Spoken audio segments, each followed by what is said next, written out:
دسمبر 1996 میں اقوام متحدہ نے 21 نومبر کو عالمی ٹیلی ویژن ڈے کے طور پر منانے کا اعلان اس تاریخ کی یاد میں کیا جس دن 1996 میں پہلا ٹیلی ویژن فورم منعقد ہوا تھا۔ جرمنی کے وفد نے کہا اپنی مخالفت کا اظہار کرتے ہوئے اس اعلان کی مخالفت نے قرارداد پر ووٹنگ کے لیے 11 غیر حاضرین کی شکل اختیار کی۔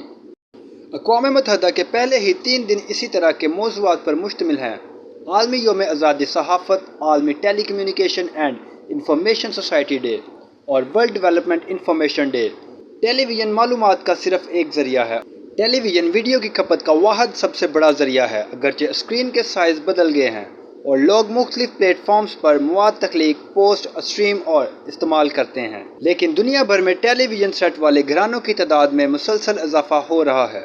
نشریات کی ابھرتی ہوئی اور روایتی شکلوں کے درمیان تعامل ہماری کمیونٹیز اور ہمارے سیارے کو درپیش اہم مسائل کے بارے میں بیداری پیدا کرنے کا ایک بہترین موقع فراہم کرتا ہے۔ 21ویں صدی میں یہ اب نشریات اور کیبل مواد کے لیے صرف ایک طرفہ چینل نہیں ہے۔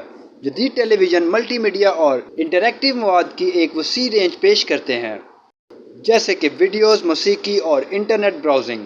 مختلف پلیٹ فارمز پر آڈیو ویژول مواد کی کھپت میں تبدیلی اور مسلسل ترقی پذیر ٹیکنالوجی کے باوجود ٹی وی اب بھی مواصلات کا ایک اہم ذریعہ ہے۔ جیسا کہ اقوام متحدہ کی تعلیمی، سائنسی اور ثقافتی تنظیم ہمیں یاد دلاتی ہے کہ ٹیلی ویژن کا عالمی دن اس بات کا جشن ہے کہ کس طرح 21ویں صدی میں ٹیلی ویژن کنیکشن اور عالمگیریت کی علامت بن گیا ہے۔ معلومات کا قابل اعتماد ذریعہ CRC، جڑے رہیں CRC کے ساتھ۔